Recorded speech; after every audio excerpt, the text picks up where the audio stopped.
5 avril 2023. Papa, Bamama, Balandi, il y a Canal Congo Télévision, puis Radio Liberté Kinshasa, Tokutani, les Soussou, émission Nabino, rendez-vous des auditeurs déjeuner Nabino, il y a chaque matin, il y a Rabino vraiment possibilité, il y a Kobenga, il y a Kopesa, Makansemi, il y a Kopesa Baïde Nabino, Namakambuzali Koleka, na Mboka Nabiso au Congo, Bozalaka et Belé, Negena Lobaka, Mikonyos Bozalaka et Belé à travers 24 communes.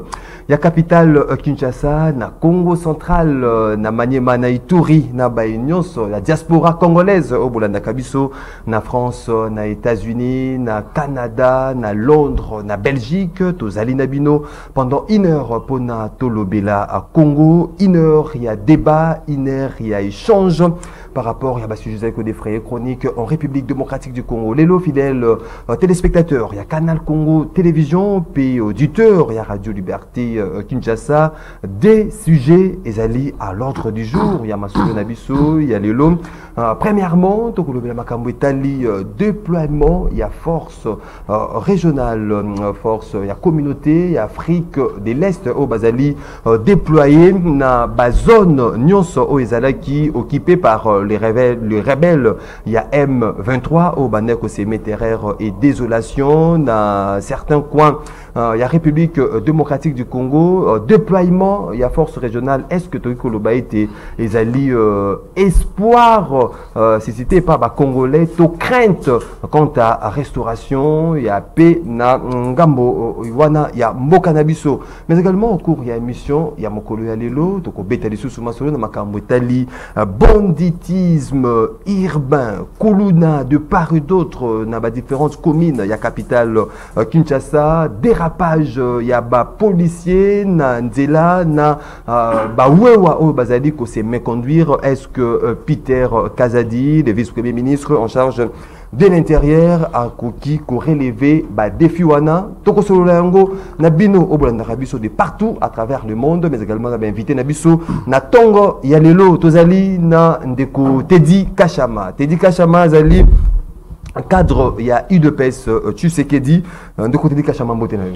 mbote ndeko Maxime mbote pe na ba co-débatteur na biso nyonso surtout mbote na ba réalisateur na biso mbote na balandi nyonso surtout ya Ralik na CCTV. Tozali na maître Glody Ndombasi, président, Luc de Gênes, BDK, mbote na yolokola. Mbote ndeko Maxime, BDKT, NDK. Voilà, nouvelle d'amis Congo, oya mwana mboko honorable Papi Mantezo.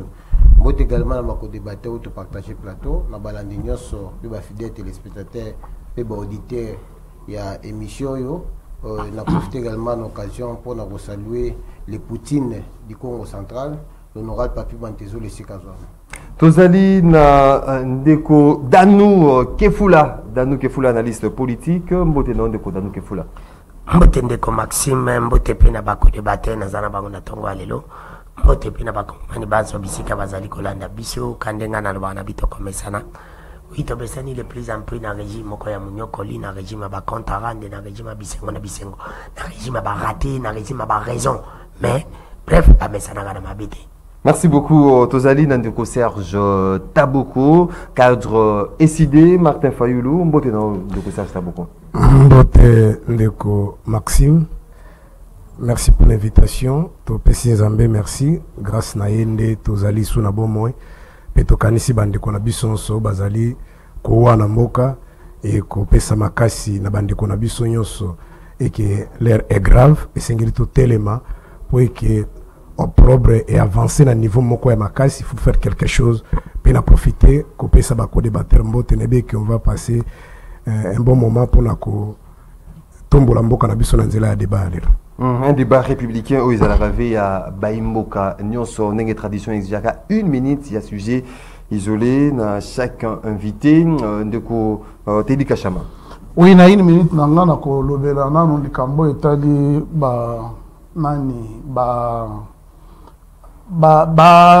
société ou ya l'état eza ko exceller vraiment na kosala to gendeki ko visiter ko tuna ba information na niveau ya SONAS.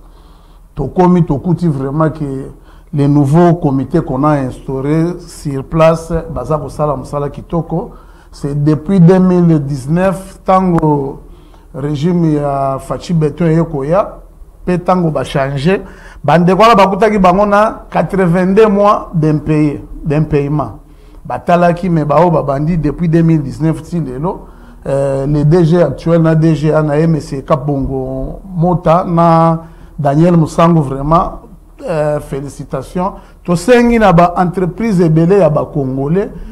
Sonas c'est notre fierté. Sonas c'est tonga ba Sozacom. Sonas c'est tonga ba cité Mama Mobutu. Sonas avec période ya Mobutu. Sonas contribue même na budget à l'État. Mais ba tu ebele ba komo tika ba société na biso oyo ya bana mboka ba komo okende vraiment na ba société ya oyo ya bande ko na biso ba utiko ya baza ko tcha nani concurrence moko eza lokola déloyale yango to sengi vraiment coup de chapeau na comité Mobimba, coup de chapeau pe na bandeko ya OVD. Bon ça noté que Paris ezalaki makasi tumba chikela vraiment. Biso moko to moni vraiment ba chantier partout na mboka vraiment. Merci beaucoup Ndeko. On te dit Kachama malgré que sur une voula et Betty na OVD en moko. Mais eza non eza le sous-na en plein ndenge bando za la libosote. O moni bango mo be zindaka. Opération coup de Ndombasi. Merci Ndeko Maxime. Na sujet na isolé na la piste contrat oyo honorable Papi Mantezo Diantezo Adenosaki oyo société Sonatra azolinga signé na groupe Bolloré pour exploiter port ya Matadi pe ya Boma. L'exploitation exclusive il y a pendant 30 ans. Contrairement à Obazo proposé avec un budget d'investissement il y a plus de 40 quelques millions, 6 millions, plutôt 3 millions d'abord, 6 millions d'abord dans 3 ans. Alors les ports de Boma et les ports de Matadi et contribuent à 90% à recette il y a Onatra, 90% à recette il y a Onatra, ce qui fait que imaginez d'abord aujourd'hui tant que port privé à Kimingi, Onatra moi baisse Kotaki. Moi, c'est le port où on a ma tête de ça qui vivre. Alors, imaginez ceux qui va céder en haut, va salir session, va céder en groupe Bolloré, et que le groupe Bolloré a comme exploité exclusivement pendant 30 ans, parce que quand on dit concession de services, oui, parce qu'Akoya n'a pas matériel, ce qui veut dire que Baja on a travaillé, on a soumis na musalate. Imaginez si on a enlevé Baja si on a travaillé port, si recette à port et comme vous n'avez pas individu, donc on a tombé vraiment faillite. Alors c'est pourquoi nous dénonçons cela et nous demandons na ba député au Bakenda qui Braza, Bakenda Koutana na président Sassou Nguesso, tant ba discours na ba changé. Bobo Sananyo Soana mais Bobo en plus n'intégrer la province parce que le Congo central c'est l'une des provinces où il contribue à ma casse la budget à l'État et société il y a Sonatra et ça ming implanté puis ça ming na Angela Congo central et nous dénonçons également parce que depuis l'honorable Papi Mantezo a dénoncé cela sur la bantenne il y a ba radio Aza victime il y a ba menace de mort victime il y a ba menace même si à Boya au cité va combat tout mais nous mettons tous ces gens là en garde. Si jamais quelque chose lui est arrivé, c'est vous qui serez responsable. Merci beaucoup. Ndeko Danou Kefola. Oui, Ndeko Maxime, merci. Il y a 1 minute, il y a 3 sujets dans le Lombango. Mais 3 sujets, on va imiter de vous. Dans le Lombango, il y a les bosseux, il y a les Cambo, il y a les Kodéganger, presque dans la ville province à Kinshasa, Mobimba. Il y a des problèmes, il y a courant. Ces derniers temps, courant, il y a des problèmes dans la ville province à Kinshasa. Et puis, dans le Kitambo, c'est terrible, mais dans le Kitambo, il y a partout. Ils appellent problème il y a insalubrité na commune ya nani na ville province ya Kinshasa. Problème il y a banzela ya kobeba o ba ebisa ke biso Kinshasa centre mais les autres monde ba trop ils allaient belé on a ko ebisa na coup de point P évacuation ya ba biloko basala ke ba déchet o ba tikala ki bela na ko ebisa ndeko langa ebisa tumbatikela ke ennemi ya makadam ezala kamai soki mai ya kofanda na makadama kobebisa alors eba kosala banzela bapansaka mingi mpe na bakanivo alors mpona kosukisa ezali dossier naza kosenga na mwana mboka Matou Samuel nakanisaki azalaki na mikila poto mazali na Kinshasa parce que namoni artiste Matou Samuel azalaka soki eveke menga na yebi te eveke akokosa c'est pour te dire que basala nzambe ya Congo bakosaka Matou Samuel aza na problème moko na une dame Nicole Banzeni ya parti ya États-Unis cette dame apesaki Matou Samuel mbongo na ye mpona 29 hectares na commune ya Maluku Matou Samuel alobaki ke On a sombelaye. Pas sombelaye. Ma tout ça, moi, là-bas, il était à Waneza, il était allé à Papi. Mais je me suis rendu compte qu'elle a payé si bon, jusqu'alors. Et à Zali, qu'on a Babylone, on a été à Ibisi, ma tout ça, moi, là, zong ça. Pas zong ça, bon, on a appelé ça qui. Ma tout ça, moi, là, il faut reconnaître que ils allaient qui, bah, hectare, il y a Papi, ils allaient qui, Yemoko. Ma tout ça, moi, il y qui, à zong, c'est là. Depuis à ça, là, Papi, bah, qu'il y a même la justice que, ma tout ça, moi, il fallait, ma cette dame, Alonga, qui avocat, qui mettait Nico Maingil. Alonga, qui, ma tout ça, moi, bah, Ibisi, la justice, faut, ma tout ça, moi, appelé ça, cette dame, moi, 50 000 $, et ma tout ça, moi, la zala, qui n'a goûté tilelo, à voyager, qui a zongi, n'a pas naï, cette dame, à l'ingikara, à zong, c'est là, un bon, naï, yango, ingara, mi kame, pourquoi, bah, ça, la zambi, bah, kokos. Ma tout ça, moi, la imbe, la rabi, zonzi, mon ami, tout ninzambi, pour la nibo, pour la nini, peut appeler la mais il faut creuser, il faut creuser pour nous, moi, je l'ai dit, écoutez, oui, bah, si c'est vrai, si. Maxime, vous avez version, il y a tout ça, bien, donc. Parce que la justice, cette dame à Longaki. Oh, ils allaient décharger à Matoussa, j'ai tout ici. Là, des condamnés qui font dans un journaliste à Kolobaté. Ce qui Matoussa, moi, lui, ma cap à l'andi. Moi, c'est un Matoussa, mais les ânes. Là, numéro d'ailleurs. Ce qui bat tout bas, aussi, qui est à soloté. Matoussa, moi, à Ben, à Koya, à démentir, là-bas, FN, là-bas, là-bas, merci beaucoup. Ce qu'ils allaient contrer. Là, la Kangaso, à Kolobaté. Merci beaucoup, Ndeko. Pandeko, madame, qui la poto, ne va pas sa confiance par rapport quand même à Dinito Bazanango, Patine de la Kabambo, passer la bango. Merci beaucoup. Merci beaucoup, Ndeko Danou Kefula, Ndeko Serge Taboko. Sujet isolé, les 15 ans passation de pouvoir entre Adolphe Mozit et Ndeko Fayoulou. Ndeko Maxime, l'air est grave. Na kokota na jeune ayote. Congolais depuis 60 qui n'ont pas les lots, des acteurs politiques. Tout le monde est point de vue, c'est un qui est nouvel et là, Bobby. Ils allaient au pouvoir au salam. Au lobby, ils allaient une minute. Sujet isolé, non? Isolé, mais comme ils sont des bangas na yo na kamu. Dans le bien qui va politicien, classe politique soit la population yebi, n'engue classe politique congolaise depuis 60 qui n'ont les lots, n'engue na tonga ko lo balobi 1 + 1 = 2. Après midi habité ils allaient kande 3. Bondi maka bongo ezalaka 3. Alors ezali kambo ya kokamwa te to mona bango na ba geste na ba comportement na bango. Je crois peuple a copé sa biso réponse na makambo zo lo ba wana, mais sujet isolé na ngai ezali que Lumumba a dit ceci: l'histoire du Congo ne sera plus écrite à l'extérieur ou à l'étranger, mais sera écrite par ses propres fils.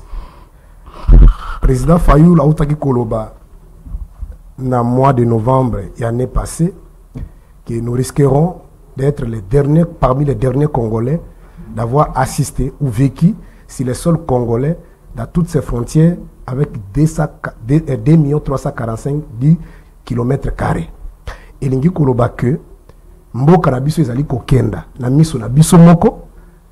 L'histoire ya Congo biso to vanda wa ezande nkuru nani Ndaishime, ezande Kagame, ezande Museveni tozo zila baloba kuna balobi nini ote balongoli ba M23 biso ba Congolais to telema mboka eza mboka na biso Lorenzo auti wapi ote auti ko solana M23. Donc mboka na biso ezali kokenda na miso na biso to telema Outki ndeko moko azali kuna na Assemblée nationale auti ko lobi ke toza même pas na contrôle ya fleuve Congo de to telema bandeko oye banda ki lobi na est ndengo alingeta lobaki ke totala ngo na musika lele komi pembe na biso to telema pour que to barrer route na magistère oye baye ko participer na bacanisation ya mboka na biso. Merci beaucoup ndeko Serge Taboko. 082 33 33 749 082 33 33 749 des numéros Boko Benga Bopesa Makanisa Bino Pesa Baïde na Bino na Basijo Tozali Kolobela Mokolo Alelo. Chaque invité reçoit 5 minutes pour un premier sujet Nabiso Ndeko Danou Kefula au Fongoli Masolo. Déploiement il y a force régionale Naba zone où ils allaient qui conquise et pas rebelle il y a 1-23 Massissi Rutshuru Bunagana. Est-ce que c'est là, ils allaient constituer espoir, to crainte et pas yaba congolais pour na makamutali restauration ya paix na cette partie à pays où il est instable plus d'une décennie. Oui, mais comme Maxime, moi j'ai réfléchi avec ma tête, na le belara batoté, na le belara peuple, na bosolo pe bosimbo, ndeko Maxime, ngai na le baki yango pe na zako continuer koloba. Pe o nyonso biso to kozwa na ba territoire na biso. Ce qui te dit à mon amakasi na biso tendenge M23 bote la kango. ikoza pe moko ya ba chinois ikoza na durable te ikoza pe moko durable te pe ba chinois cela veut dire que ko umela te pourquoi omoni bandeko ya EAC bayoana bandeko ya M23 balongwe c'est parce que ikoza na négociation na kati M23 ko imposer biso mayo bango pe bazanango biso pe tuko yebisa bango ko biso tolingi na kati wane koko manini boyokani 5 après ça va aussi toyokani te M23 akolinga zunga pour récupérer ba territoire o ya botela biso na makasi même ceux qui a récupéré ngo lelo te parce pas armée ya EAC zali mukolo armée ya EAC kufanda ka wana éternellement te armée ya EAC kolongwaka kolongwaka bango bakolo ba voilà maintenant armée ya EAC zali sous-te tozonga to récupérer ba territoire na biso parce qu'on a la force de les récupérer comme on avait récupéré avant. Mais les grands problèmes avec le régime Babou Nano Izani, régime Abisengo Nabisengo Izani, bande konangai ba ko tenter ya koloba. Les seuls moyens au RDC, les lois ko la respecter. Ils allaient récupérer ba territoire wana pas par négociation par la force parce que bango peut ba récupérer qui bisango par la force. Alors par la force comment il faut faire? Il faut organiser l'armée nabiso. Il faut qu'on paye sa coquille l'armée nabiso. Balobi nabiso babi que non armée zala qui infiltré bravo. Mais ba tu ko récupérer ba jeune awa. Ba jeune ba tu ko récupérer entre guillemets qui sont des Congolais de père et de mère. O bazana bolingo ya mboka. Ba pesa bango salaire à malonga. Ba pesa bango ba moyen. Oye ko permettre que ba jeune wana baza la makasi pour na lobby ba récupérer ba territoire na biso. Parce que ceux qui t'ont récupéré ba territoire na biso te tiki yango kaka na négociation ndeko Maxime. Donc pour espoir réalité. Crainte ndé muto ezali. Ndeko nanga nazala espoir te pourquoi? Parce que na yebi comment muto abotolinga chapeau na makasi. Ay ko zongi sanga parce que yo kokota. Obi ça va to négocier to solola. Chapango zala ki ayo beza yangate. Mais ceux qui osent insulter, natikali ngara yosani. Akoya ko récupérer chapeau na boto langa isusango. Na bosolo pe bosembu ndiko Maxime. Problème ya Congo, ezali problème ya peuple te. Problème ya Congo, ezali problème ya bakonzi ya Congo. To tikali nanu koza bakonzi ya malamu te au sommet de l'État. Mukolo to koza bakonzi ya malamu ndiko Maxime. Nyoso Congo koza la respecter na domaine nyoso parce que mbisa banda ko pona wapi. Na mutu. Lelo ndeko Chilombo qui est là. A continuer biso na kati ya ba négociation. Na ba négociation oyo ngai na yo na bosolo pe bosembo biso to lingi to yebi yango te. Est-ce que makambo Kabila négocier ki lobi to yebi te. Makambo ndeko Chilombo négocier lelo to yebi te. Ni ne sali ke M23 akoma ngana yo to yebi te. Parce que ba ko ngoti lelo to yeba kate. A cela biso to za sukuna te. Biso lelo to lingi na solution. Ndeko Chilombo ba ndeko ba bisa biso ba lobini. Oh, guerre. Ndeko Chilombo bayaka kutaki ge boningesi na komedita mais ngapela mitu ni question oyo na kutuna Ndeko Chilombo bale bandeko bali misangai na kutuna ndeko Dedika Shama bango siba bayaka na ba réponse balobi Kabila tika libula Congo mulai 100 mètres mobile olinto bongisango dans 5 ans mais Ndeko Chilombo aujourd'hui pas plus tard qu'hier na conseil des ministres premier conseil des ministres aza kosenga na ba ministre oyo ba koti sika ba pesa ba résultat na 8 mois itikali parmi ba résultat ba kopesa Jean-Pierre Mbemba pesa résultat Kamela pèse un résultat, Viera Biso Kabula pèse un résultat. Mais Bangonde Batu, ma BBC, 3 secteurs, ma BBC secteur économie, ma BBC secteur Nabiso ya défense, ma BBC secteur Nabiso sport. Sport, on a connu pèse à 30 secondes. Sport, elle va avoir commis un régime, là-bas, on va le l'équipe Nabiso Nyonso, et ben, on fout sur ma billet, le gouvernement va nous foutre. Alors que le gouvernement a l'avion, a une capacité à foutre, pas bon, championnat Nabiso. T'as la sport de commis. Bah, il suit pour moi la guerre. Bah, quel est la corps, on a M23. M23, bon, ami, oh, il va comme une capacité à couper sa résultat. Bah, il suit pour l'économie. T'as l'économie à moi, besoin de commis. Économie, bah, tu vas problème, bah, on va créer problème, il y a guerre, va créer problème économie, va créer problème sport, va passer un gros bateau moussous, et va conseiller la bâton, va passer un résultat, là, oui, malon. Bah, on va donner une capacité, il y a coupé sa mission résultat dans 5 ans. Merci beaucoup. C'est pour te dire que la bâton peut bosser, mon gars, il est condamné qui fout là. La ligne paix quand on a agressé. Mais n'a que moyen à paix, ce qui est coach bon de Martin et que la paix, mon coin, et que vous mettez. Merci beaucoup. Ça biso paix à ma casse. Merci beaucoup. Parce que la biso moyen, battre moyen armée, parce que merci beaucoup. On a tout récupéré ma territoire, la biso dans ma casse. Merci beaucoup. Armée, il y a ma casse. Parce que l'armée a assez. Bah, vous foutez $1,500. Merci beaucoup. Bon, tu vas payer parce que la biso $1,500. Aux autres, parce que la biso va force dans ma casse, on va vous donner. Donc, on te dit, Kachama, crainte, tout espoir quant à déploiement. Il y a Basouda, il y a force régionale na S Mboka na biso au Bazali pour occuper terrain qui jadis occupé par M23 le lot ils allaient constituer comme une zone neutre. Zambé, vraiment. Oui, bien. À l'obiti, nandenga silisi. Nandimite que ba auditeur ou bien ba téléspectateur ba yoki loko. Kaka ye moko à reconnaître toyebite nini bayaki basololaki toyebite soki basala ni papa soko yebite il faut se taire. Au monde siko lelo ke bo bimi polele vraiment. Obanda ko ya wakaka na plateau oyo. M23 kolongaka te yo na ndeko pasteur. M23 kolongaka te. Lelo zolo bake Willy Ngoma alobi ba M23 balobi tokozonga mais ya lobaka liboso. Te outi oloba na argumentation na yo awo outi koloba ke M23 soki EAC bakei soki toyo qualité kasi nalobi boye olobi bien que soki bayokani te bakozonga eza na argumentaire na yo mais nalingi natalisa yo eloko moko Willy Ngoma meme bozozwa maloba na ye bopanzi ke alobi tokozonga soki FRDC aye mais alobaka dernièrement que tokolongwa place wana te po tokende wapi ezalaki na rond point ya kiwanja e ozomituna ke balobi ke bakolongwa balobi ke soki ke bango banegosiaki basalaki nini eloko nini bayokani mpo balongwa eza pression ya FRDC oyo ozosala semblant ya kolinga koloba ke to réorganiser baye wana bakei eza crainte ezalité pas bato mosusu bazali komona crainte ya nini ngana ya kawa na yebisaka ya bitumba l'organisation crainte ezali ebele pour ton information les Congolais bêtes oyo bazalaki na kati ya M23 ils se sont retrouvés eux seuls na vidéo moko mona bana moko bauti okima bakangaka bango na kiwanja bake na bango barwandais frappe ya FRDC c'est le kaki le kaki niveau basi ba repliaki bakendeki c'est une coquille vide batikali hein?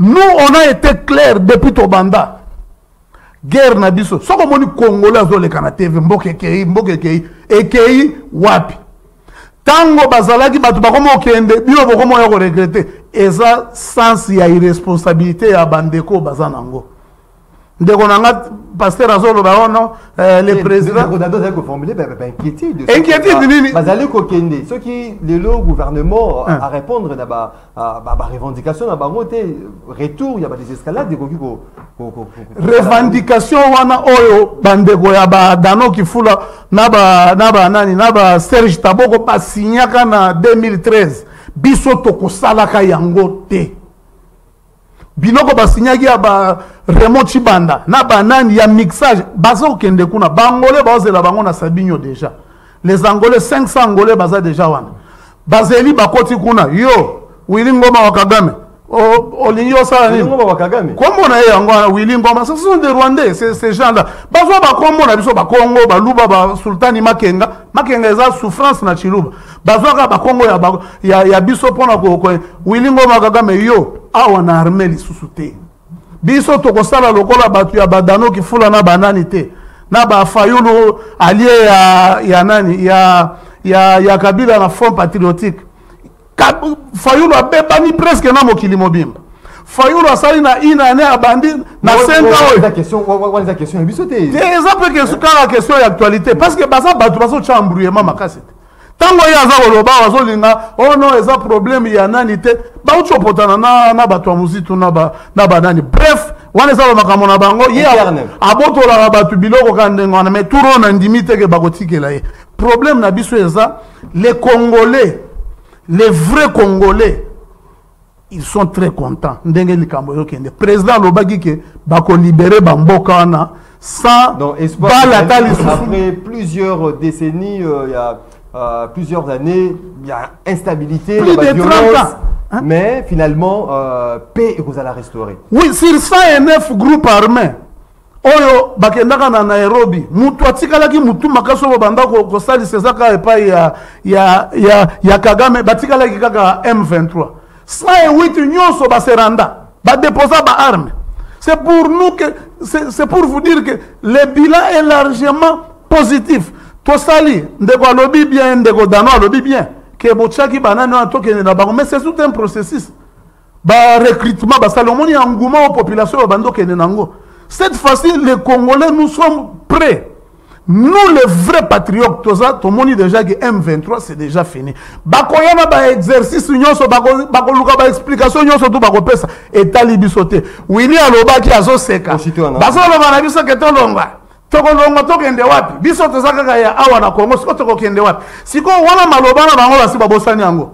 Tango ya lobi ke tokei d'ailleurs quand il s'est désengagé là, le FRDC, na comité il y a vérification na bazana kati. Ba généraux nyonso tout bazala ki wana. Merci beaucoup ndeko Teddy Kachama, ndeko Serge Taboko, maloba ekomi na ngambo na yo, espoir to crainte quant à restauration et à paix na est ya mboka na biso na déploiement ya force régionale. Ezali mawana soni, tala ndenge ndeko Teddy azali kotoka. Donc honte à toi mon frère et à tous ceux qui réfléchissent comme vous. Vous n'avez pas les soucis à mboka oyo. Tangazo lo bazo toka lobi, balobaki wilingo malobaki bakokenda te. Lelo akei. Bangolais bazo zila bango na Sabinyo. Sabinyo ya na Périni. Sabinyo, il va na Périni. Pour ton information. Bayimbo comme ça bazali komona bango kuna mukanza ya Uganda. Pour ton information. Créateur, parrain, il y a M23, ADF, FDL, Kombo na Museveni na Kagame. Tant au régime est passé, la sala qui ba masolo na bango ya lokuta wana, une partie ya M23, ezala ki kuvanda na Uganda. Une autre partie ezala ki wapi na Rwanda. C'est-à-dire nourri, logé, équipé, entraîné. Même tango M23 ezali ko kota zozwa Bunagana. C'est sous la barbe ya armée ougandaise. Peut-être une fonctionnalité à bande quoi ba fonction ba sala raté. Ah yo za na bango. Au moni tango ka Museveni asala ki ba opération na ye rébellion na Uganda pose au pouvoir. Accompagné ki azala ki accompagné na Kagame. Na James Kabarebe wana. Na Uganda bazala ki ba Ugandais. Après Kagame, Museveni a moni non, trop c'est trop. D'autres Ougandais, bah, comment ils murmurer, habiter là et des bino pour récupérer Mboka na bino. Alors, bah, comme na Rwanda, bah, on dit bah, Rwandais. James Kabarebe wana, Azala Ougandais, Azali Rwandais, Azala qui peut Congolais, Zaïrois Congolais, pour Azala qui peut chef d'état-major. Na 2009, bah, Kota Awa. Même Kamere, Aloba qui bah, Kota. La même de la gouvernement, il y a soit dit bah, Kota. Il dépêche écoute à déposer plainte contre Kabila. Mais tout le monde a bâché ba payanenge ba militaire rwandais bazo bima bazo longo ba tenir à FARDC bazo tika bazo zonga na Rwanda. Et ce zonga ba bazo longo. Cause la naif tendeko. Et tika ko déranger to za émission ko bazo randa biso. Hein? Pozo question azo tuna simple na yo na ba koliti no yo so bazali on a évité même Satan na lola tala kenda kai pa nzambe ndenge tumona ki na Job chapitre 1er alobi papa le kutanga na za komona na Congo particulièrement na IDPS même ngai makambo nga na za nango même Satan zo kama degré à mensonge nga na za komona ngote ndeko cadre juridique on a un juriste là cadre juridique nini statut nini oyo pesi na zone wana c'est-à-dire lelo soki ba crime salemi soki ba bomi mutu administration la gérer na nani obi ke fa abesa zali wana administrateur du territoire ya Bunagana oyo Félix a nommé comme nena. Espoir to crainte. Est-ce que Bunagana est dans le territoire? Espoir to crainte. Oye bino le logo. Bunagana est dans le territoire. S'il vous plaît. C'est un moment il y a de recherche d'abord.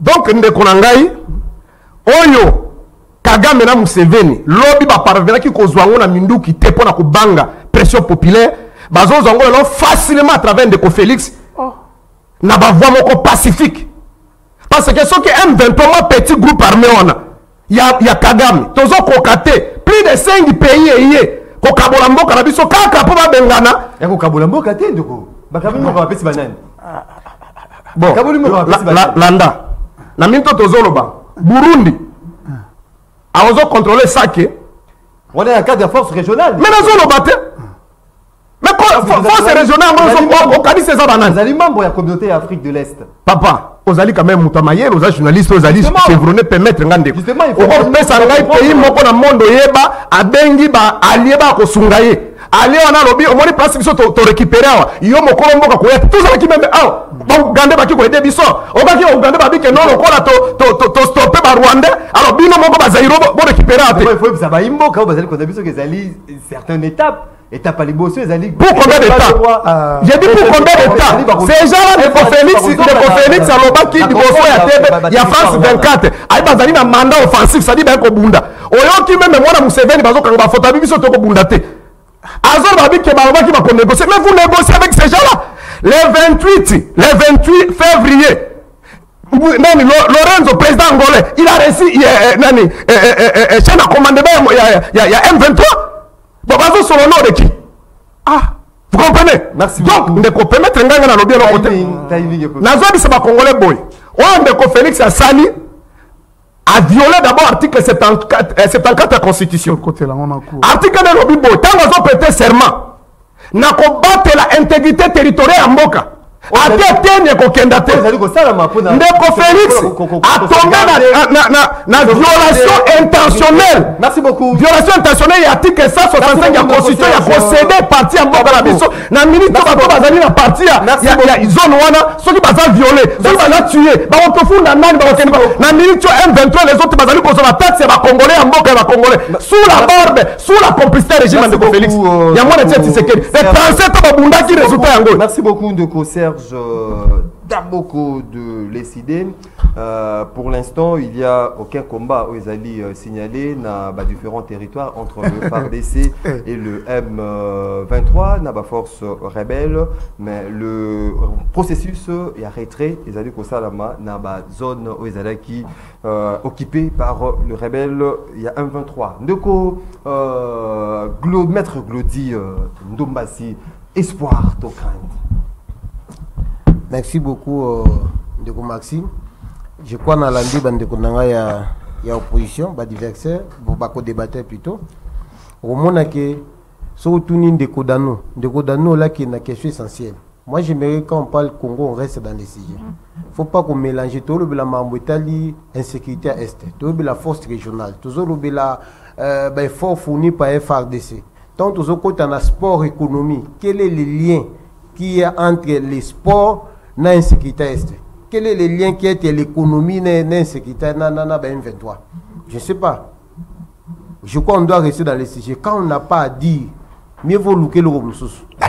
Sujet. Mieux vaut louer le Romsous. Parce que tu as le EAC, tu as le M23. Donc, tu as le économie, sport. Je crois qu'on embrasse tout. On mouille même dans les téléspectateurs, dans les auditeurs. Ben, peut-être finalement, on va le calmez-vous, vous avez un stylo écrivain. Même Bouzo Bana, comment on le alors, crainte tu espoir, non, ils ont crainte, ils ont espoir. Parce que ça a été décidé que les M23, lorsque nous on voulait directement aller dans l'offensif, Balbaki non, toi qui directement en offensif, Toyokana, ma force régionale, parce que c'est comment ça entre toi dans 4 IAC.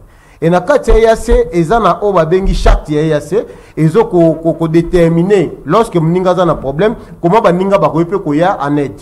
En réalité, l'IAC, c'est pour des raisons purement économiques. Ils ont une balkanisation, ils ont cédé territoire. Là, il faudra. Non, comment place la balkanisation, on sait comment ça se passe. Mambo cédé, on sait comment ça se passe. Oh, le bel balkanisation, Alex Abisso accord, to chaque obiso to signé, to bi que parti au cédé en Ouganda, parti au cédé en Burundi, non. La balkanisation, ça a été dit avant que l'armée régionale est pour que tu aies ce poids.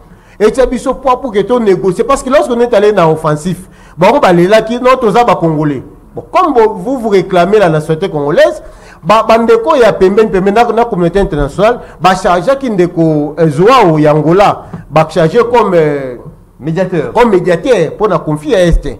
Ndeko Zoa avant ça qui va partir et donc l'armée régionale au moins que mieux récupérer parce que mission à Bango c'est vrai basé dans mission offensive ils ne sont pas là pour combattre. Je l'ai toujours dit dans le Bango toujours. Aucun soldat étranger peut mourir pour un autre pays. Parce que Batouana prétend seulement devant drapeau na bisoté. potentiellement devant drapeau ougandais, drapeau burundais, drapeau soudanais, pas jamais drapeau congolais. Donc, bah, y uniquement avec une simple mission. Parce que baza suffisamment pas armé. Bah, qui peut aucun offensif. Mais mission, bah, y a mercenaires. Non, ce ne sont pas des mercenaires. Bah, mercenaires, quand on dit, bon négocier à l'aide, comme ça, les mercenaires. Quand on dit mercenaires, locaux, bah, éviter. Et locaux, ils ont officiers dans mercenariat. Bah, il y a qui pour la mission, il y a récupérer le territoire, il y a au M23 qui partit. C'est ce qui est en train de se faire. Mais pour nous, je peux dire que ça ne peut pas être totalement une discussion pour nous, non. Et ils récupèrent, mais puis dans ces photos sanitaires s'organiser. Parce que lorsque nous allons récupérer, il viendra un moment où il en temps où il faut que nous à mesure que même ceux qui battent, si jamais les M23 revenaient encore, parce que ils ont une stratégie dans ils avaient négocié avec Kabila, ils sont partis. Les lots Kabila Kei, de Félix, ce qui veut dire que même si on négocie avec le président Félix passera, le président qui viendra Bakoya. Pourquoi? Parce que ils comprendre que tous les mois déficit moi mike et les déficits n'ont pas commencé. Il faut qu'on réorganise. Qui déjà en amont que toi là qui n'embargo que tu reçois arme. Alors même ceux qui va attaquer biso moi to contre-attaquer mingezati. Régime ya embargo longwa qui te remet le régime en notification. Que bato bazo gérer bango. Bazo ne va contrôler minduki ni to osomba. Le régime paie en notification et longwe. Donc to comme maintenant la phase ya osomba minduki, ya ko équiper FARDC. Comme on a maintenant recruté la formation seule au bazu à niveau bas centre de formation militaire, pour moi ça ne suffit pas. S'il faut choisir même un groupe à 20 000 personnes, continue d'abord en Israël, continue d'abord aux États-Unis, continue d'abord en Égypte. Bakende baye kula sous ba stratégie mususu bazo on base uniquement pour la sécurité ba frontière parce que il y a pas que l'est, il y a aussi d'autres frontières parce que les lots peut-être est batomboki, mais n'oubliez pas que nous sommes frontaliers à 9 pays. L'Angola aussi peut se réveiller demain, le Congo Brazza peut se réveiller demain. Faut toujours à mesure, il y a que sécuriser tous les 9 frontières au Bandounabiso, au voisin. Merci beaucoup maître Glody Ndombasi, Tokena. Deuxième sujet de l'émission, après tout, directement, on est là à Singa, on reçoit 2 minutes à chacun. Après tout, on est directement, on est là à Singa. Donc, Danou, Kefula, Makambu, Etali, banditisme urbain. Kuluna, Obaïmo, comme ça, Kim, Mabanda, Kunabango, Azu Parcel, Atiki, Angome, Akei, Naekova, na place, Moussou, Support, Kuluna, Bazali, ça, la loi, na différentes communes, il y a capitale Kinshasa, Makambu, Etali, dérapage, il y a policiers, Bazali, c'est conduire bien té, problème, il y a Wewa, au Bazali, c'est méconduire. Est-ce que Peter Kazadelelo à la tête, il y a vice primature, il y a intérieur. Vous savez comment on a été à relever le défi, qui banditisme urbain, parce qu'aujourd'hui, vous allez payer un nouveau commissaire général, il y a la police, il y a Villa Kinshasa. Ndeko Maxime na bosolo pe bosimbo ningana lopaka na weekend ko nangalo bina oyebisa okay akopesa nga 2 minutes na ko répondre le sujet na 30 secondes na koti makamu c'est piki samité na kopesa ndiko Peter Kazadi quand même chance mais moi na koloba il ne fera rien parce que ndiko Peter Kazadi azalaki député provincial tunanga azalaki na ville provinciale Kinshasa a proposé qui combien de lois pour na kosiba proposition pour na ko aussi sa colonna 0. Il a parlé combien de fois pour la ligne à Limba 0. Problème, il y a que dans la ville provinciale à Kinshasa, il faut qu'on soit en gros dans l'essence. Peter Kazadi a illustré, ma proposition est dit dans l'Assemblée provinciale. Le but de Koba, on va t'engager à 5. Tu vas t'engager à 5 dans l'Iba. Ils ont prompté. Le problème de la ville provinciale à Kinshasa, tu as des problèmes. Le problème, il y a les bossés dans le gouvernement provincial. Il y a des incompétents. Jantini Ngomila et Jekoko. Et Zala qui sous un incompétent encore, son ami, qui était bourgmestre de Kitambo Tengelito. Ministre, ouais, avec le ministre intérieur, il y avait le professeur Kinshasa. Ton ami, il était là dans le cabinet. Au moins, on a défendu à Ozamanouba. Un incompétent, il sous.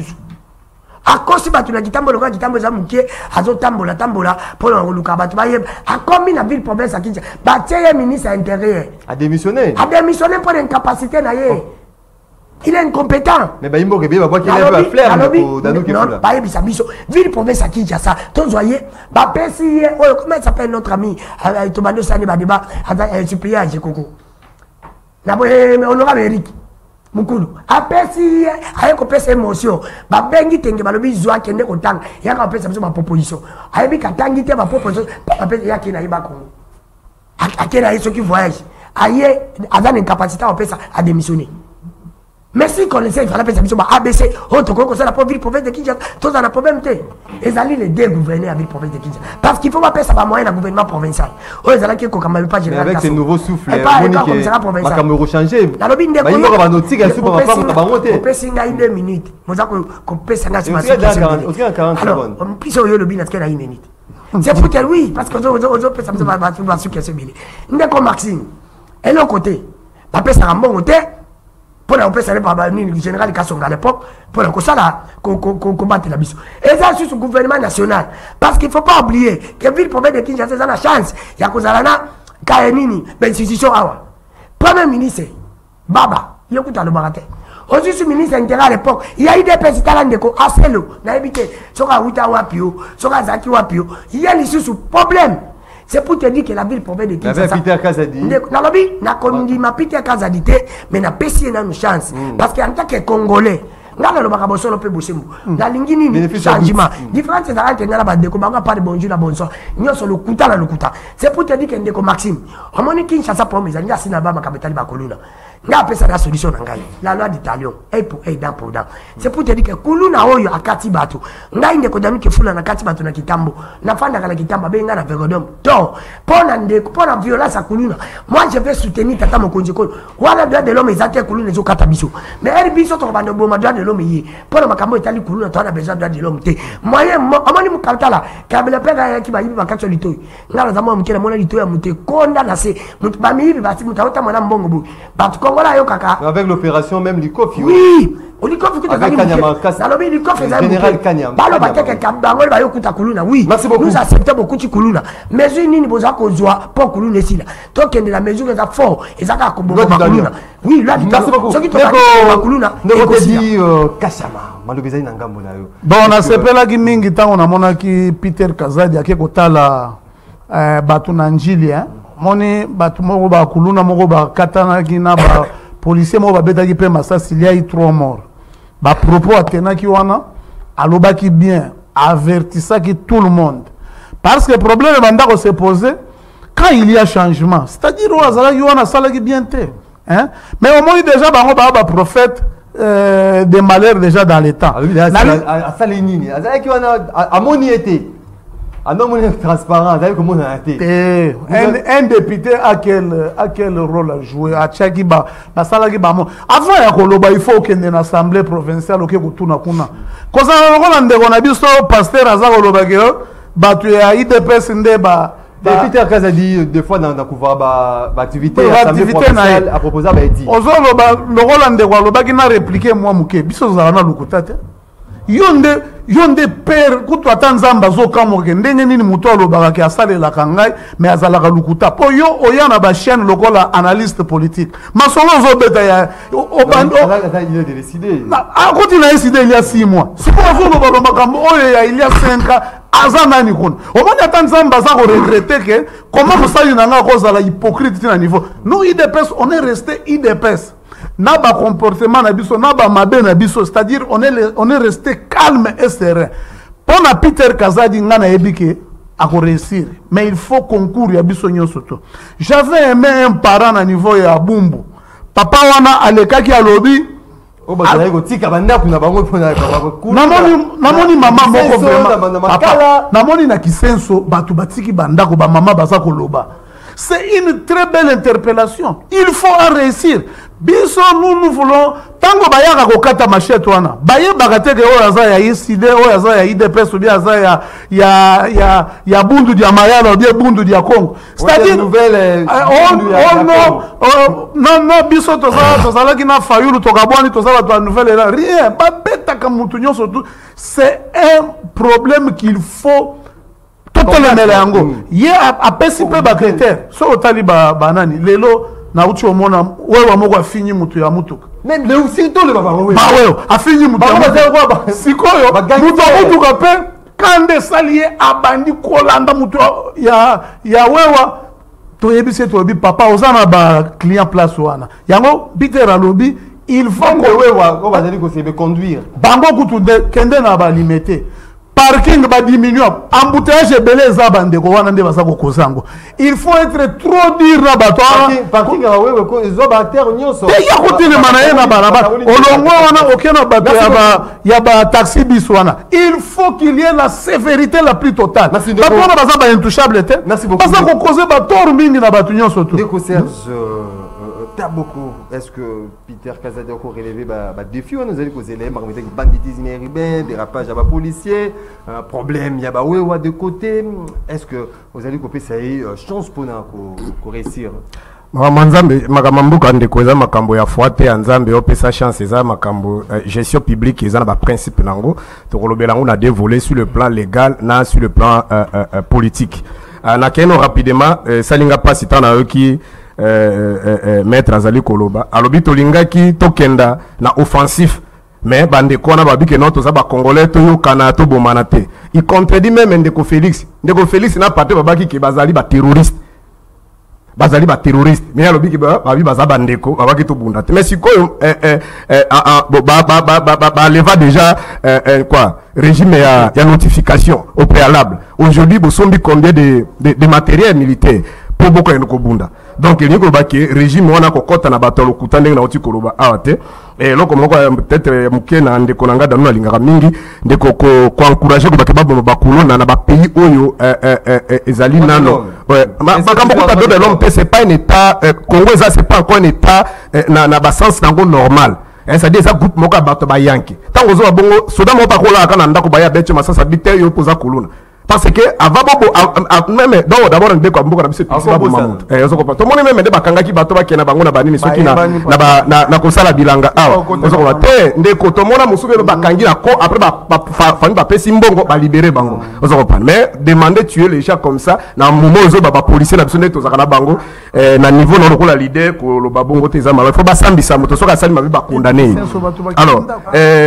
butika ko déranger nga namoni nalinga ko répondre ngote mena lo banane omoni journaliste afandi alimbisa ndeko journaliste afandi awa ngai na banda ko soutenir population ça dit ngamba population depuis nazaki même na université na soutenir papaetse ki na kota na IDPCité na bemba na kota ki na MLC donc nazaka na ngambo ya population journaliste afandi ato sala na des émissions depuis des années nazaki ko soutenir depuis 2018 tango bakendaki ba eli Ndeko Fayulu na bande ko soutenir Ndeko Fayulu mais na tika ko kota office pas officiellement na SID na minute yo ba kande SID bazo landa c'est attends on lobby un mois ils appellent ka délai mais c'est depuis 2001 officiellement na contact mais depuis 2018 ko ça si ko so na tango zo ko ça ndenge lobani tango zo ko ça ni ko lobani c'est trop terre à terre parce que zo répéter on va différents plateaux banda ko ça c'est à dire yo to si zo ça émission bisanga mutuna na banda ko soutenir Ndera Fayulu Yebisang. Merci beaucoup. Donc, après, tu as répondu à ma campagne. Non. C'est quand même pardon. 10 secondes. Sur le plan légal, on ne peut pas traiter moto incompétent ou incompétent sans qu'on puisse moyens. C'est-à-dire qu'il faut donner d'abord des moyens et des ressources financières, des ressources humaines et matérielles. Ceux qui m'ont parvenir, ils sont des incompétents. Maintenant, on y a sorti qu'on les canne. Talana bakason bazaki moyeni ba pesa bango. Yokoze longi nomba boka bandiko sisa bakuluna. Non, c'est pas ça. Maintenant sur le pas politique, eza na ngo stratégie à campagne électorale. Abi ke yende kona no kwaza kama Jolani abanda ko landela biso ba opposant, abanda ko kanga biso. Et donc ba cheka wana ko sa eloko moko te e ko changer Claudie Ndombasi. Merci beaucoup Ndeko Maxime. Na ina répondre rapidement Ndeko Danou qui a lobby sans argument fondé à rencontrer n'importe quoi. On a rappelé Peter Kazadi, il est le seul député dans l'Assemblée provinciale. Oh, il y a Senga ba mettre en accusation Jean Gouy, le ministre qui vient de démissionner, le ministre des Finances. C'est parce que l'Assemblée l'a protégé et celle que sa voix seule ne pouvait pas.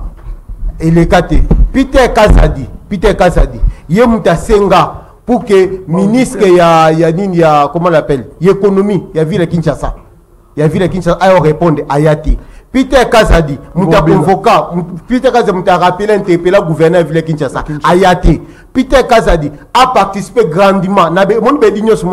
Les seuls juristes qui veulent réfléchir à la hauteur ensemble provinciale, il y avait que Peter Kazadi. Maintenant, tu l'es calmé, vous écrivez. Pourquoi tu t'agites? Comment? Il y a du Sénat la coma. Quand on n'a pas l'information,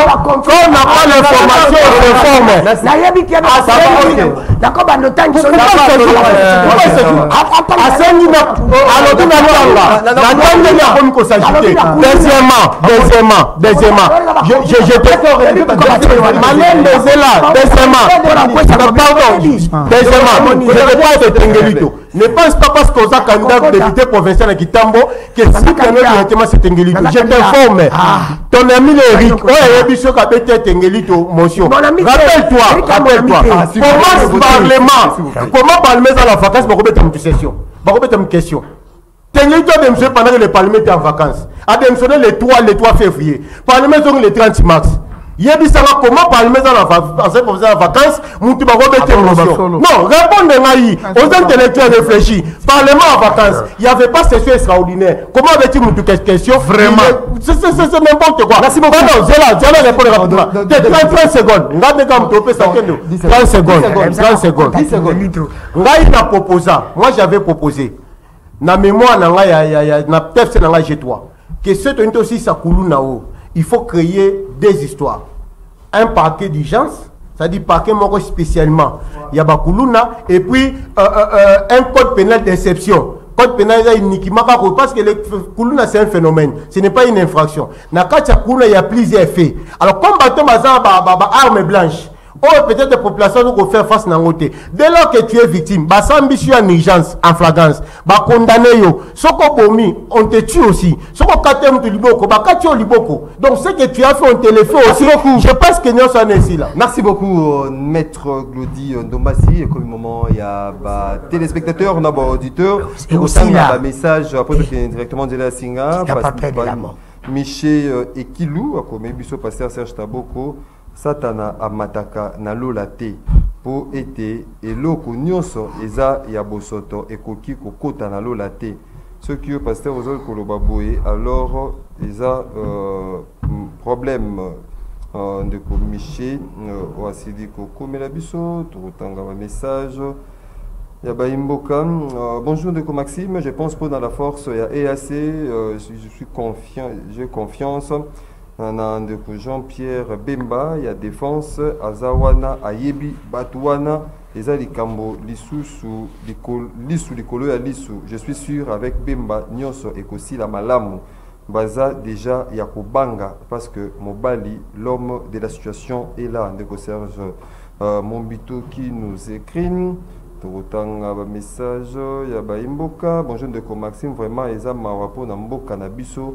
Kozala na politicien le kola ya union sacrée balim bisangai de comme biso to tanga ba message après to kendenzela ya standard na biso. Bonjour ma radio ezama wa jusque là monsieur le chef de l'État azoye baté que M23 eza Rwanda, Burundi et Ouganda. De ko Pichu Mbau à Bandunduville, Oazali Kwandabiso depuis Bandunduville de ko Pichu. Bonjour de ko Maxime, Yebisen de côté di Kachama na o nyonso ba lakaki ba kokisi yangote et lakisi incompétence na bango ne Congo depuis Ngaliema. Tozui ba imboka na standard. Allô bonjour. Allô bonjour. Bien, il y a plus comme on a dit,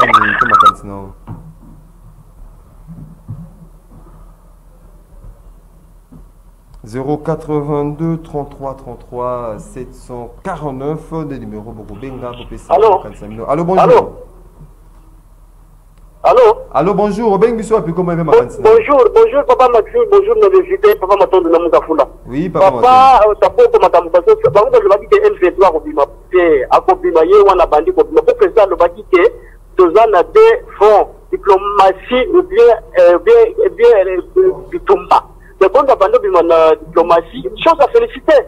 ye makambo nyonso kaka occasion qui mettait mais côté bazali tosho eza ko briller mais bazo cyclo beloko moko te kaka makambo ezo ko avancer na bango bazo mona ngote c'est to bikana féliciter président de la République pour la diplomatie na ye diplomatie bandi ko bandi ko buka mbuma faut ko féliciter président de la République. Merci beaucoup ndeko Matondo depuis rond-point Ngaba Mongafula Mongafula ndeko Matondo.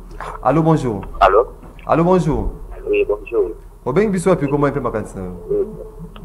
Na bien ngasani komo na ngala ina répondre mzee ici parce que sabo que no satana nanga ndo bakuta na ake kolola satana zamu tabosoto. Job satana afunda ka epanzambe bakuta na kawaki. Ni batangi Bible. Ni batanga Bible zalia. Ya niveau ya Bichna na Rwanda. Wala sali retire mo kwa lukuta. Mais makabogozo nga bote sangare yo merci. Merci beaucoup. Hein? Abi Satan a fondara Job. Hein? Moi il faut tant un verset. Un verset il faut. Tant que taper la pasteur ah. Alors vous allez faire ça on se qui. Le bi bon vraiment ya solo. Allô bonjour. Allô. Oui, au bien biso api comment il va passer? Oui, bonjour Negomazi. Oui. Oui, on a bien mis notre équipe qui bandait que tronçon cimetière. Oui.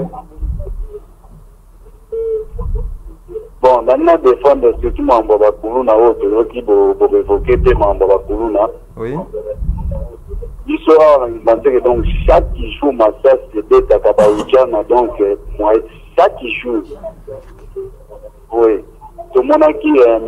Peter Kazabi a que là il faut visiter dans l'hôpital de China. Et ce que ça wana c'est allons la unité wana parce que awa tokosila. Allons la unité wana awa na tronçon qui mbante que cimetière. Merci beaucoup Ndeko depuis qui mbanteke tozui dernier intervenant. Allô bonjour. Allô bonjour.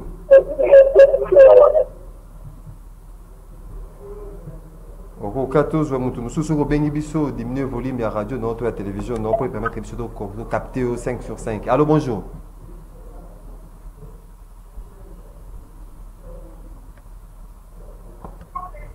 Allô bonjour. Allô bonjour. Bonjour Nabinonio sur la plateau. Tout le monde côté dit bakondana ki Kabila au Kabila négocier abetaka M23 te. Siko bango babeti M23 ou bien bango peut ba négocier. Siko différence entre bango na Kabila et Zawadi. En plus tolinga mboka, ide pesa linga mboka te asala opposition moko ya des autres ya kobuka ya kosala nini. Bango balingi ke bato basala opposition lelo basa la même opposition. Bango basepela katango M23 azwaka Goma na ta wana ta ya Kabila. Lelo nde bango ekoni siko Congo, bango balinga Congo jour nini IDPS alinga Congo jour nini. IDPS ba ministère nyo sa intérieur ezala ke pana ye résultat nini bazaka nango depuis Félix azwa pouvoir ministère ya intérieur ezaka ya IDPS résultat nini ba pesa biso kasa dina bo pesa et comment ya bango lokola. Merci beaucoup Ndeko Danouke Fula tozongi na plateau pour te conclure en toute beauté déjeuner ya ba imboka nyonso 1 minute à chaque invité pour en tout clôturer en toute beauté émission ya mokolo ya lelo malgré que Doudou Motira azali ko ki mabana mango ya monga Fula meti ndeko Maxime na mol bandeko batuninga mutu na mo bolimbisi bandeko nyonso balingi ba kota en contact na ndeko Danou mon numéro c'est 081 19 24 343 081 19 24 343 koleka na émission dépendara na ngate ndeke dépendara ndeko Maxime so benga na koyibiso chaque jour na zakana ba émission ni alors pour na likambo na succès ndeko Maxime na lingi na évoquer likambo ya baujana bandeko bele ba benga vraiment na osenga na ministre Peter Kazadi pardon balongola baujana wana place wana vraiment baujana bazo sala ba désordre de kuna makasi baluka ba mini il était mususu inité na mtapomo kabisa mo dakaka nyama nyama ndio mtakende conformer ba ujana wana baluka ba inité musu ba ujana wana bazo nyoko la population bayaka na 2018 élection bazo que ba problème si tout les opéra concerne na tata mokonjiko pardon tata mokonjiko on ne change pas l'équipe qui gagne mais l'équipe peut gagner te ba change DG ya Snay na bato na bantigi bato ba quantité kopesa bango suta te longola bango nyos baza ba courant bonité te likamba courant na bipo ya Kinshasa te tata mokonjiko je te tout na matonge non révoquer bango genre de traitement spécial pour révoquer bateau merci beaucoup incompétent problème avec des problèmes à courant vraiment ça devient un casse-tête vraiment Maya bateau bongi moi mouké mais na répondre na répondre de quoi lobaki que depuis Tokota, ministère intérieur, le mal était profond. Mais moi, ndambu ata ya bâtisseur oyo bazwa ki bake kuna. Siko tozo lo belande ba oyo balingi ka vie ya mobulu na ya désordre. Nyonso wana Peter nenga koti boye photo appuyer ye poto sala oyo batu nyonso tu bazana kosenga. Surtout problème balobi oyo ba ujana wana. No batelemisa biso na mutuka. Oh, Bayena Jeep wana bate oh telema benga na bi non monsieur vous n'êtes pas habilité à arrêter les véhicules. Oyo kango pamba.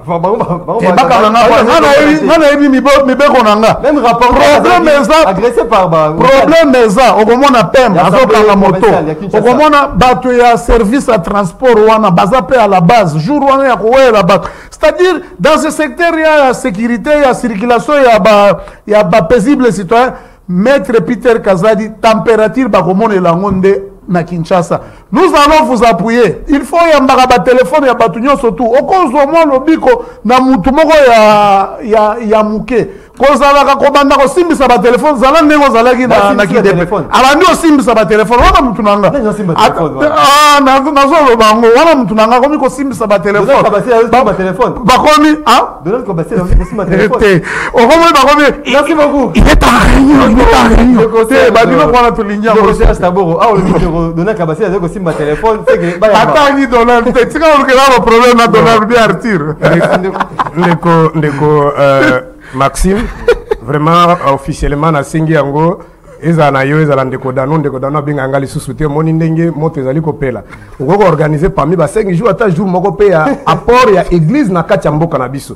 Alors avec beaucoup d'humilité je suis un don pour mon pays na domaine wana ndeko bosala ba aventure te ya ko contredire ngana makambo nzambe. Je vous dis ceci, Ésaïe chapitre 66 premier verset Bible Bible ciel ndé trône nzambe sika nzamba vandaka. Job chapitre 1er à partir verset 6 Bible dit que Satan amataki akuti bana nzamba vandaka kwa nzamba vandaka na trône c'est-à-dire yaki aiko funda ayo funda Job nzamba bio moni Job habite na uti na ngokina moni Job kuna na ke rapidement parce que télévision a ditango Ephésiens chapitre 6 à partir verset 12 apôtre Paul à lobi bitumba na biso ezanzo tozobuna na ba yango fayulu papa ça dit nzambe kwa za na des céleste besi me chapitre basala kane basala la Luc chapitre 10 verset 10 quand ba disciple bazobenga na milu mabe amoni Satan zo uta na likolo na lo lazo kitana se donc ezama kambo peut-être ba nsema batia ba Satan nza ba bundaka donc c'est pas ça. Maître Claudine Domba, rapidement, pour répondre à M. Danou, que Mambouya Sinel, c'est pas le conseil d'administration qui gère, il y a des organes. Le conseil d'administration, le comité de gestion. Le comité de gestion, ne baron de peut-être fausser un départ, mais le conseil d'administration, n'a rien. Donc calmez-vous, calmez-vous. On s'agite, pourquoi ça suit mal? Donc c'est pour te dire ça. Pour conclure, il est vrai que l'insécurité partout, que ce soit Kimbanse, Kanji, Tchangou, même à Kalouka partout, nous faisons confiance à l'actuel ministre Kazadi, qui connaît plus l'égalité à ville Kinshasa, mais pour nous qui ça, n'a rien bisaï que à ça la campagne n'est bien, maluka succès na combat tengeli toté parce que tenge même ta arena kitambo, bana tenga kenda kitambo tandenge komba. Tengeli il est le seul ministre qui a intégré à ville Kinshasa. On a proposé même Bédi. Tengeli toi tu connais. Attends, comme un député. Le rôle des ministres pour ça il y a intégré les amis. Merci beaucoup. Congo Télévision, auditeur, il y a Radio Liberté Kinshasa. Des auditeurs, la seule émission Nzambe. Depuis tu pas osé TV à lundi ce qui est Sili à Kangi TV naï à Kosama. On poste la partie. Tout ce qui a tout ce qui est sengwa kwa même nous mokolo alelo de côté du cadre UDPS. Tu sais qui dit Ndeko Dandou Kefula analyste politique, Serge Taboko cadre SID Martin Fayoulou, Ndeko Glody Ndombasi, président jeunesse NDK. La réserve de la République. Merci Mingi. Kozalaki Ebele de partout à travers le monde. Merci pour notre attention, soutenir Nabino, et participation Nabino, na déjeuner, rendez-vous des auditeurs Ozalaki réalisé. Mokolalelo pa Moro, Njambe, Christian, Banjolo, Azaki na régie d'antenne télévision, Ndeko Junior Kassanda régie d'antenne radio, Karine Ebebe, Yves Lechwenge derrière caméra, Alain Kabongo na web, Doudou Montiré, Hamilton, la production.